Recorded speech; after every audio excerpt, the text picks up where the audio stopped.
Hi. Wie man ja gerade gesehen hat, hilft uns der schönste Dachträger nichts, wenn wir nicht hochkommen. Wir beide sind jetzt nicht die Größten, also keine 2 Meter. Und daher benötigen wir jetzt einfach eine Leiter, um da hochzukommen. Und da gibt es ja auch verschiedene auf dem Markt. Genau, die meisten, die man käuflich erwerben kann, sind für die Heckklappe. Haben wir ein bisschen hin und her überlegt, für uns nicht ganz optimal, weil wie ihr von unseren anderen Videos schon wisst, haben wir unsere Küche als Heckauszug verbaut. Und wir fahren ja dann doch immer eher zur schönen Jahreszeit weg oder in den Süden, wo es schön warm ist. Und wenn wir dann einen schönen Standplatz gefunden haben, hat man meistens die Heckklappe und die Schiebetür auf, dass auch ordentlich durchziehen kann. Und wie läuft es dann so oft? Gerade wenn man alles aufgebaut hat, Heckküche auszogen hat, braucht man doch noch irgendwas aus einer Box vom Dachträger. Ja, und was heißt dann? Wieder alles zusammenbauen, Heckklappe zu, hoch, wieder runter, alles wieder aufbauen. Von dem her haben wir beschlossen, das ist für uns nichts, drum bauen wir uns die Leiter hier an die Seite. Dann kann man hinten alles aufgebaut lassen und wir kommen trotzdem an unseren Dachträger. Und dass wir jetzt mal anfangen können mit der Montage, müssen wir erstmal unseren Sahara-Staub vom Bus kriegen. Und das machen wir im Schnelldurchlauf. Geplant haben wir unsere Leiter jetzt folgendermaßen. Wir befestigen sie am Auto wieder mit Airline-Schienen, hier und hier ungefähr. Die Airline-Schiene befestigen wir wieder mit Karosseriekleber und zusätzlich mit den Becherblindnieten, wie wir schon am Dachträger gemacht haben, also geschlossenen Edelstahlnieten, dass kein Wasser eindringen kann. Wir positionieren die Leiter eher in dem Bereich, dass wir den Reifen als Aufstieg nutzen können für den rechten Fuß.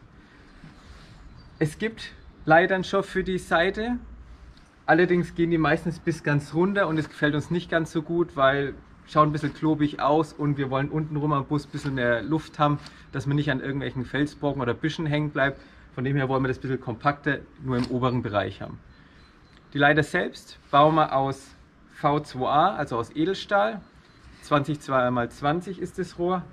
Ist vielleicht ein bisschen wuchtig, aber es ist der erste Versuch und wir wollen es ein bisschen massiver haben, dass nicht gleich jeder erste Ast die Leiter mitnimmt. Außerdem endet die Leiter bei uns ungefähr hier, also quasi als zweiter Tritt vom Reifen und Teil von der Leiter wird in der Luft hängen, von dem her braucht man da ein bisschen Stabilität.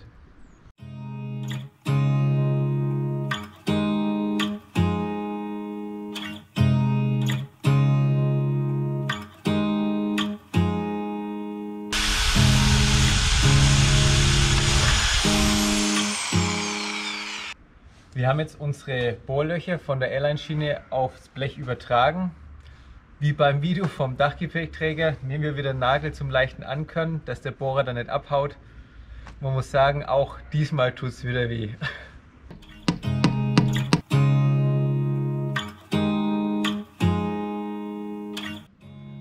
Die Löcher für die Blindnieten sind jetzt alle gebohrt. Und jetzt behandeln wir die noch mit Rostschutz, dass da auch nichts mehr passieren kann. Wir wollen jetzt nicht unser Metall dafür verschwenden, um hier die ordentliche oder die perfekte Form rauszufinden. Deshalb haben wir uns einfach ein paar Holzlatten genommen, ein paar Spacks reingedreht und dadurch jetzt dann den Knickpunkt in der Karosserie, also wo die Leiter dann den Bogen haben wird, ermittelt. Dabei rausgekommen ist jetzt diese Form, passt sich eigentlich ganz schön an die Außenseite vom Bus. Wir sind jetzt überall ungefähr 8 cm weg von der Bushaut. Sollte reichen, um da mit den Füßen reinzusteigen und nicht gleich ständig gegen den Bus zu hauen. Wir haben 3 Lastaufnahmen von der Leiter auf die Karosserie oder Lastübertragung. Zum einen kriegen wir hier oben noch, das ist jetzt noch nicht dran, aber hier oben kriegt man den Abstandshalter, der direkt in die Airline-Schiene in der Regenrinne geht. Der wird die Hauptlast tragen. Die 2 anderen Abstandshalter, die man hier sieht, weil eigentlich nur eine stützende Funktion haben, um den Abstand zur Bushaut zu halten. Einer ist hier oben, wo auch die Airline-Schiene hinkommt. Der einzige Unterschied zu unserem Muster hier gegenüber unserem eigentlichen Profil, was wir dann bauen oder schweißen werden, ist, dass der Abstandshalter hier unten ist und später am Metallgestell wird der Abstandshalter hier oben hinkommen, wo auch die Airline-Schiene jetzt schon die Löcher dafür vorgebohrt sind. Der Grund dafür ist ganz simpel. Das ist ein relativ dünnes Blech und wenn wir jetzt halt hier in die Fläche gegangen wären, drückt sich das sehr stark rein, wenn man Belastung drauf gibt. Deshalb wollten wir mit der Airline-Schiene ursprünglich, ich zeige es nochmal, hier unten an diesen Falz, weil Falze nehmen immer wesentlich mehr Last auf, sind wesentlich stabiler. Aber wir haben jetzt festgestellt, wenn man jetzt drückt, hier gibt er auch noch ganz massiv nach, während hier oben an dem Falz, da tut sich eigentlich fast gar nichts. Hier ist einfach eine stärkere Verstrebung dahinter und deshalb bietet sich die Position für die Airline-Schiene und die Lastaufnahme eigentlich wesentlich besser an als hier unten. Und deshalb wandert jetzt an unserer Metallleiter der Abstandshalter von hier unten hier hoch. Hier kommt jetzt auch der Vorteil von unserem starken Material zum Tragen, weil, wie gesagt, ursprünglich hat man geplant, dass nur dieser Bereich in der Luft hängt, der Leiter. Jetzt mit der neuen Position der Airline-Schiene wird dieser ganze Bereich von hier oben bis hier unten frei in der Luft hängen und muss quasi die Last aufnehmen oder unser Gewicht aufnehmen, wenn wir hier draufsteigen. Von dem her ist es schon ganz gut, dass wir zu starkes Metall besorgt haben. Und jetzt geht es an Edelstahl.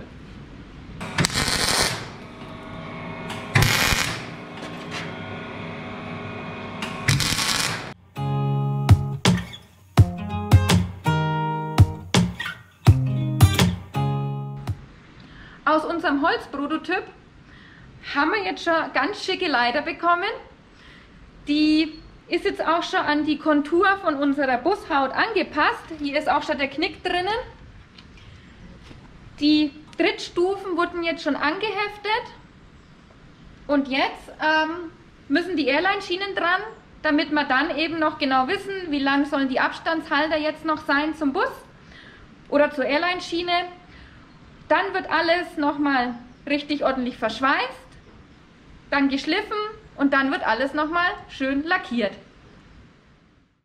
Kleiner Ortswechsel, da wir schweißtechnisch jetzt nicht so gut aufgestellt sind, weder mit Ausstattung noch mit Können wir netterweise hier eine Werkstatt nutzen und einen Profischweißer aus der Familie. Danke hierfür, will nicht ins Bild. Aber wir sind da richtig happy, dass wir jetzt die Werkstatt hier nutzen können und die Hilfe in Anspruch nehmen können.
Und wenn man es mal mit dem Kleber ein bisschen zu gut gemeint hat, wie wir hier auch, und es quetscht was an der Seite raus, keine Panik, solange der feucht ist, am besten so einen ganz dünn beschichteten Karton nehmen und langsam von unten wegkratzen. Und was ganz wichtig ist, immer wieder einen neuen Karton nehmen, nicht denselben nehmen, sauber machen, sondern gleich wegschmeißen.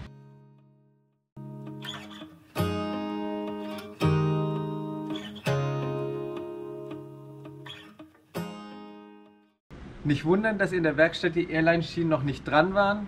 Hat einen ganz einfachen Grund. Wir hätten es zeitlich nicht geschafft, dass der Karosseriekleber hinter den Airline-Schienen durchgehärtet gewesen wäre, bis wir den Termin in der Werkstatt hatten.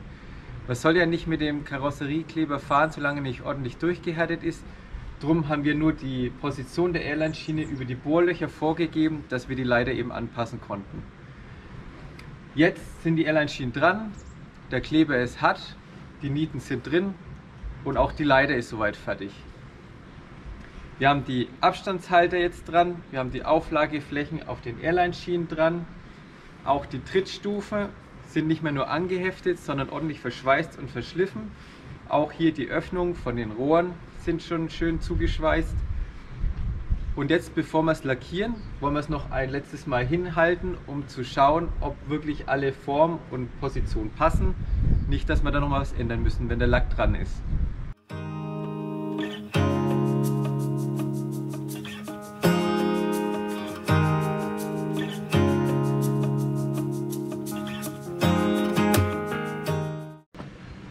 Wie man sieht, die Leiter passt noch perfekt in die Position, wie wir sie damals angepasst haben. Auch nach dem Schweißen hat sie sich nicht mehr wirklich verzogen, nur ein bisschen, aber das konnte man wieder gerade biegen. Also passt immer noch perfekt. Das Einzige, was wir gegenüber dem Holzprototyp verändert haben, ist dieser zweite Abstand hier oben. Den haben wir jetzt weggelassen, weil die Stabilität einfach durch den da unten schon total gegeben ist und das meiste Gewicht wird da oben gehalten. Wir haben jetzt dann hier noch kleine Verstärkungen eben mit reingeschweißt bekommen und die gleichen das einfach aus, dass man den Abstandshalter da oben gar nicht mehr braucht. Und das zeige ich jetzt mal, dass die Stabilität auch gut ausreicht so.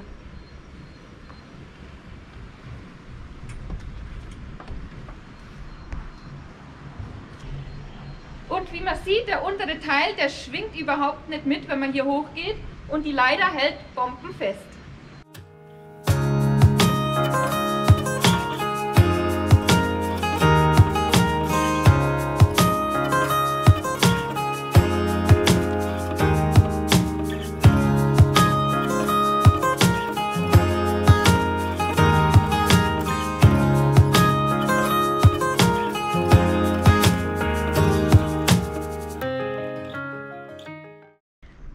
Die Seitenleiter ist trocken und jetzt wieder am Bus dran. Zu unseren Trittstufen, die haben wir jetzt nicht mit Anti-Rutsch-Pads beklebt, aber durch den Hercoliner seiner rauen Struktur sollte das schon von vornherein gegeben sein. Wir werden auch immer oft gefragt, ob das beim TÜV eingetragen werden muss. Die Seitenleiter muss nicht eingetragen werden, weil sie als Ladung gilt und kann über ein paar wenige Schrauben wieder abmontiert werden. Und sie ragt auch nicht über den Seitenspiegel hinaus, von daher kein Problem. Genau. Ja, so viel zu unserem Prototyp Seitenleiter. Prototyp heißt natürlich auch immer viel messen, ausprobieren, wieder ranhalten, abändern. Wir sind mit dem Endergebnis aber sehr, sehr zufrieden. Macht sich richtig gut, schaut gut aus, macht Dienst wie es soll. Also uns taugt es ja auf jeden Fall. Wenn der ein oder andere von euch auch Interesse an der Leiter hat, gerne mal bei uns melden, weil wir sind am Überlegen, je nach Nachfrage und Möglichkeiten bei uns, die in Einzelanfertigung herzustellen. Also wer Interesse hat, einfach mal bei uns melden. Wenn euch das Video gefallen hat, dann lasst uns doch einen Daumen hoch und ein Abo da, würde uns super freuen. Und dann sehen wir uns das nächste Mal wieder. Ciao.